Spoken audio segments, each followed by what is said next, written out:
거슬러 올라가면 1905년에 러일 전쟁이 음, 어떻게 마무리되느냐? 해전으로 끝났어요. 해죠. 일본의 해군이 러시아 해군을 격파한 곳이 독도 앞바다예요. 네. 거기서 러일 전쟁에 이기고 독도를 그때 복속을 시키고 아, 그다음에 조선 침략이 가속화된 거 아닙니까? 조선 식민화가? 네. 그런데 지금 러시아하고 같은 장소에서 같은 이유로 음, 같은 분쟁을 네. 하고 있는 거예요. 음, 그때하고 똑같은 거예요, 이게. 아, 그러니까 이번에 독도 논란은 단순히 한일 간의 문제가 아니라 네. 과거에 제국주의 일본이 그 침략자의 그 관점으로 아, 독도를 복속시켰던 그 관점과 맥락이 거의 그대로 부활하고 있고 네. 그 상대는 러시아였다는 겁니다. 이렇게 보면은 이 수역이 동해 수역이 앞으로 저기 분쟁의 열점, 핫스팟 아, 하나의 분쟁 지역화된다는 얘기고 여기에서 대륙 세력과 한판 뜰 수 있는 이런 저기 뭐냐 일본의 어떤 그 저 전진 배치되는 영향력 네. 이런 것들이 지금 이야기 되고 있는 거고 실제 초등학교 교과서에는 그게 실려 있다는 거예요. 그 지도가 야, 이렇게 되면서 독도 문제를 연내 해결하겠다는 비현실적인 목표가 등장했는데 이게 과거 군국주의 일본이 네. 1905년에 했던 짓이라니까? 야, 다시 반복이 되고 있고 우리도 그 소용돌이 이제 한가운데로 들어가고 있는 모습이고. 그러면 한 가지 의문이 들 거예요. 네. 이번에 윤석열 대통령이 4월에 미국 가서 그 한미일 안보 협력 이런 걸 또 굉장히 강조할 걸로 보인다고. 뭐 그럼 예, 안보 예상이 공동체라고? 네. 근데 안보 공동체 이게 필요하다는데 일본도 대의를 같이 해왔단 말이야. 옛날에부터. 그렇죠. 그러면 일본이 지금 독도 문제를 꺼낼 타이밍이 아니잖아요. 그렇죠. 한국하고 미국하고 해서 대륙 세력을 견제하는 이런 안보 공동체 얘기를 하는데 독도를 여기에 내놔. 영토 문제가 튀어나온다? 아유, 그 민감하죠. 다 깨지는 거지. 그렇죠. 완전히 다 파산이지 그렇게 되면. 네, 네. 그러니까 보세요. 일본은 인도 태평양 전략 차원에서 협력해야 될 대상을 따지기 이전에 그런 어떤 국제적인 어떤 그 협력국으로 우리가 따지기 이전에 일본 자체 국가주의, 민족주의 부활, 모든 협력을 어렵게 하는 사상의 부활이 이제 출현한 겁니다. 그렇죠. 그런데 이게 되겠냐고? 아니 세계의 어떤 저기 저 우방국끼리 영토 분쟁합니까? 2차 대전이 끝나고 독일이 영토를 많이 잃었어요. 일부는 프랑스 이제 그 점령으로 들어갔다고요. 네. 근데 이제 나중에 그 전후 정리를 하고 이 저 강화 조약을 맺으면서 프랑스가 뭐라 그랬냐? 이제 독일의 어떤 그 전후 정리 또 부흥을 위해서 프랑스도 이제 기여할 것이다. 전후 질서를 확립하는데 만일에 독일이 프랑스령의 영토에 대해서 한마디만 하면 모든 건 다 깨지는 거다. 국가 간의 이 영토 문제가 나오면은 이거 일본 말로 마무리라 그래.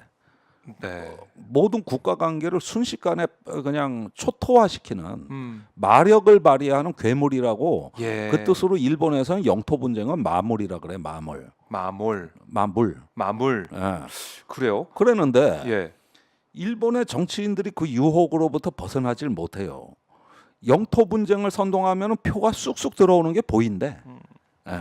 그러니까 이 일본의 자민당의 그 우파들은 한미일 안보 협력이나 인도 태평양 전략이라는 이 허상을 믿는 게 아니고 일본이라는 국가의 부활, 제국주의, 군국주의 때 그런 모습들 그 대륙으로 로망으로 치고 가고 나가는. 있는 거라니까. 무슨 인도 태평양 전략이 있어? 아. 그리고 인도 태평양에서 한국이 포함된다는데 예스 하는 거 들어본 적이 없단 말이야 내가. 그러니까 이렇게 되는 게 이게 한일 정상회담 효과예요. 아, 이 일본 입장에서는 자신감을 얻은 거고 기세를 저 몰아가지고. 윤석열 저항 못한다. 아하. 그러니까 이제 이때 확실하게 버릇을 가르쳐야. 그런데 독도 문제를 연내에 해결한다 이래 버리니까 우리는 청천벽력 같은 얘기지 영토는 헌법에 관한 문제 아닙니까? 그럼요. 그거 어떻게 아니, 용납할 수가 있습니까? 그러니까 윤 대통령한테 지금 퍼붓는 게 이거거든요. 음. 그러면 안보실이 나는 온전할까? 지금까지 이런 상황을 자초한 건 누가 뭐래도 김태효라고. 그렇죠. 그러니까 어. 이게 이제 일본과의 한일 정상회담 뭐 그 앞서서 강제동원 이 제3자 변제안 이 얘기가 나오기 전에 원래 외교 라인 쪽에서는 이렇게 다 무장해제식으로 다 퍼줄 수는 없다 이런 얘기가 나왔다는 거 아니겠습니까? 그러니까 네. 그러면은 이제 동해를 완전히 지들 일본해로 만들 절호의 기회가 왔다는 게 일본 언론 정부의 목소리인데 이거 잘 보셔야 돼요. 지금 네. 제가 무서운 얘기 하고 있는 거야 음. 지금. 무섭습니다. 네. 그리고 내 얘기가 아니야 이게. 음. 그랬는데 그 안보실이나 외교부에선 계속 신중론이 나왔다고. 그렇죠. 우선 윤 대통령이 3월에 정상회담 가는 거 자체를 반대했단 말이야. 그 외교부는 또 뭐라 그랬냐면은 그 강제징용에 대해서는 일본 기업의 참여나 일본 정부의 사과나 네. 최소한 둘 중 하나는 있어야 된다. 그러니까 위안부 합의 때 그때는 돌이켜 보면 그때는 문서로도 합의 내용이 있었고 일본의 사죄도 있었고 돈까지 됐단 말이죠. 근데 거기에 한참 못 미치는 거 가지고 어떻게 외교를 할 수가 있냐? 그게 이런 얘기 할 외교부 수- 입장이에요. 그렇죠. 그렇게 얘기할 수밖에 그게 없는 거죠. 외교부 입장인데 네. 그 외교부와 용산의 교량 역할을 하는 게 이문희 외교비서관이었는데 아. 얘가 중간에 끼어버린 거예요. 예. 근데 이러지도 내가 못하고 저러지도 못하고. 외교부 쪽에 알아보니까 네. 굉장한 엘리트들만 A급이더라고. 그래서 뭐 정권이 바뀌어도 어쨌든 이 중용이 되고 있는 그런 모습이었던 것 같기도 하고요. 네. 그런데 이 중간에 껴 있었다. 어. 결국엔. 그런데 김태효가 폭주를 하는 거예요. 아. 김태효가 얼마나 위험한 인물인가 제가 뻥 뚫리는 TV에서 옛날 MB 아유, 정부 또 이렇게 또 때 광고를. 요런 짓 했다는 걸 자세히 했거든. 그게 네. 금요일 날 업로드 된다고. 금요일 날 밤에. 네, 여러분. 들어보시면은 뭐 저런 자야? 아. 이러실 거예요. 아유. 장사 잘하시네요, 교수님. 나도 먹고 살아야지. 나도. 좋습니다. 여러분들. 어. 뻥 뚫리는 TV 김종대 TV 많이 구독, 좋아요, 알림 설정, 댓글 달아주시고요. 금요일에 업로드되는 그 영상도 많이 좀 봐주십시오. 2개 찍고 왔는데 화요일 날 또 하나가 업로드 됐거든. 하도 할 말이 많아가지고 할 말이 많아요.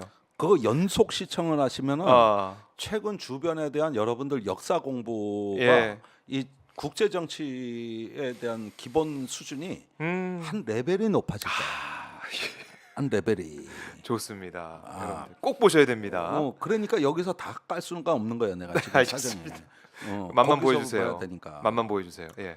그러면은 네. 김태효가 드라이브를 건 거거든. 아하. 그리고 김성한 안보실장은 네. MB 때 외교부 차관을 지냈다고. 네, 맞습니다. 이 사람 외교부하고 뿌리가 있어요. 외교 라인, 외교부랑 연결돼 있는. 근데 요즘 모가지 날아가는 거 보니까 외교부 출신들이야. 김성한, 이문희, 그렇네요. 외교부 출신이죠. 네. 그리고 얼마 전에 날아간 김일범, 김일범 의전명, 의전비서관. 거기도 외교부 출신. 싹 이게 외교부 라인만 이렇게 딱 드러낸 거네요. 보니까. 김태효 입장에서는 이 외교부가 걸림돌인 거예요. 걸림돌이다. 어. 왜 걸림돌이 됐을까요? 딴 말하니까. 아. 딴 말하니까. 그리고 지금 이렇게 한일 정상회담에 후폭풍이 거세게 밀어붙이는데 네. 이 쓰나미가 밀어닥치는데 이걸 경고한 애들이 외교부잖아요. 그렇죠. 그러니까 더 보기 싫지. 걸리적거린다 뭐 이렇게 생각한 건가요? 당연하죠. 그래서 이거 김태효 쿠데타예요.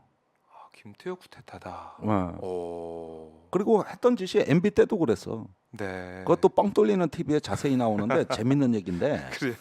그때 임태희 비서실장. 노동부 장관, 노동부 장관 훗날 때. 비서실장도 하지만 네. MB 특사로 베이징과 싱가포르에서 김양건 통일전선부 부장을 만나서 비밀리에 남북 정상회담을 합의했다고. 네.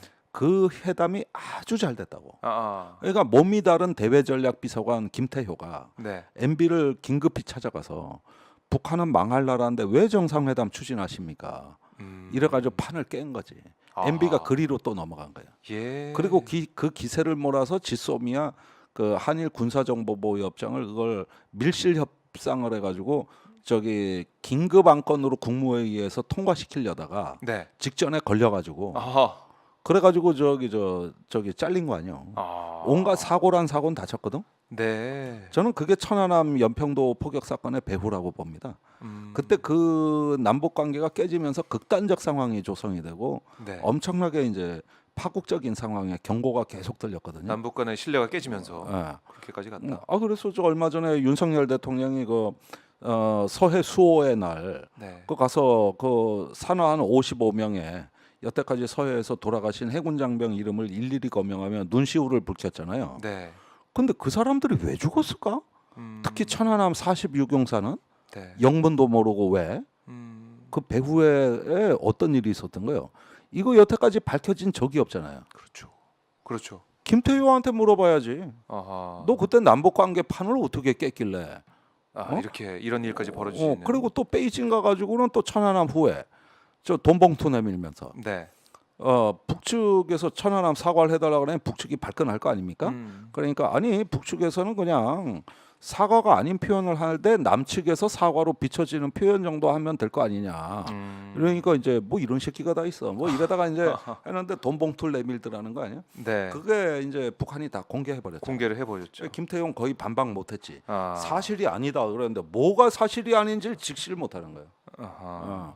그러니까 이게 그때 이런 혼선과 그 난맥상 국정농단이 예. 똑같이 반복이 되는 거예요. 똑같이. MB 때 있었던 내가 일이 김성한 안보실장의 이 경질 사태가 새롭지가 않다는 거예요. 아. 그때 노동부 장관 그냥 완전히 바보 만들어 버리고 네. 그다음에 자기가 남북 관계 직접 나서 판 깨고 음. 거기 가면서 임태희 그 저기 특사한테 네. 누명을 뒤집어 씌웠잖아. 북한에 쌀 빌어주기로 약속하고 왔다. 그러니까 대통령이 임태희를 황급히 불러서 이 사람 말이야. 당신 말이지. 예. 내 허락도 없이 북한에 쌀 빌어준다고 한 걸 뭐 해줬다며 써줬다며. 그러니까 임태희가 그런 적 없습니다. 그 메모지가 건네간 건데 그건 뭐냐면 이러이러한 의제들을 협의할 수 있다고 쓴 거다. 이게 어떻게 준다는 거냐. 네. 다음 회담을 위해서 제가 이렇게 메모로 해가지고 이런 게 하나의 어떤 그 회담 의제가 될 수 있다고 해준 거지. 그러니까 임태희가 가만히 생각해보면 이거 김태효 작품이거든. 김태효가 내가 몰래 북한에 쌀 빌어줬다는 미략을 하고 왔다고 대통령한테 보고를 한 거거든. 그것 때문에 판이 다 깨진 거예요.